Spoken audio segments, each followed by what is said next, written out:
Hola gente, nos encontramos en la majestuosa laguna de Pacucha, ubicada a tan solo 25 minutos de la provincia de Andahuaylas. Desde ACHCA, Asociación Académico Cultural Chancapurímac, nos encontramos en estas alturas justamente para recordar un año más del Día Mundial del Agua. Cada 22 de marzo de todos los años recordamos y celebramos este gran ritual con la Yacumama.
Preservemos este líquido elemental que es el agua, recordando que más de 2.200 millones de personas aún no acceden a ella. Es por eso que es vital e importante que nosotros como seres humanos la cuidemos.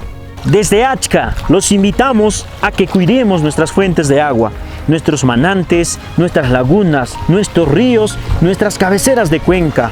Cuidémoslo, protejámoslo y no lo contaminemos.